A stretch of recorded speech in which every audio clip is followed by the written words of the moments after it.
All right, morning to you. Nice to see you. 10 a.m. in the east, 7 out west. Nice to see you again. Breaking news this hour. A Boston man arrested for allegedly planning attacks inside and outside the U.S. We are expecting a live news conference this hour. We'll bring it to you when we get it. Also topping the agenda this hour, banks win, you lose. Efforts to fix too big to fail going to a vote today, and the bill there does nothing to deal with too big to fail. Special interest groups have had their say. The Consumer Financial Protection Agency, or any financial reform so far, riddled with loopholes that only makes it easier to speculate. Also on the agenda, pranking for progress. A group called the Yes Men have a unique approach to try to bring about change as they see it. Practical jokes.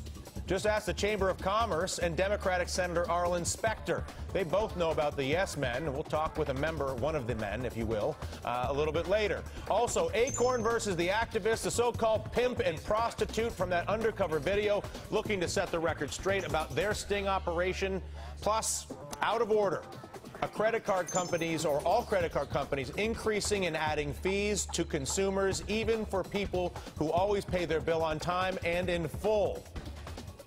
Why is Congress continuing to indulge the banks this absurdity? It's 10 a.m. Pull up a chair and join the morning meeting.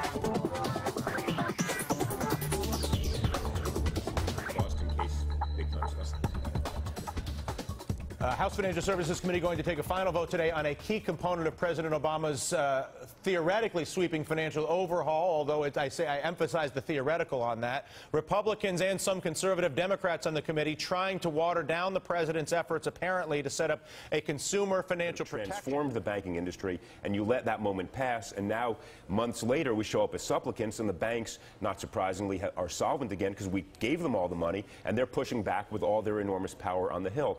I would also say to them, you have the Bank of England, you have the Swiss bank leadership, you have the European bank leadership, you have Paul Volcker, most academics saying break up the banks, we're subsidizing proprietary trading that does nothing for our economy. Why are you, the lone voice, refusing to put structural reform where we need it? Yeah, it's startling. Thank you, Governor. I want to get up to Boston. The FBI holding a press conference on what is now an expanding story on a terrorism arrest here in our states. Let's go up to Boston. Who's working on this case. The other prosecutor working on the case, Jeffrey Hourhan, is presently in court. We are here today to announce the early morning arrest of Tariq Mohammed.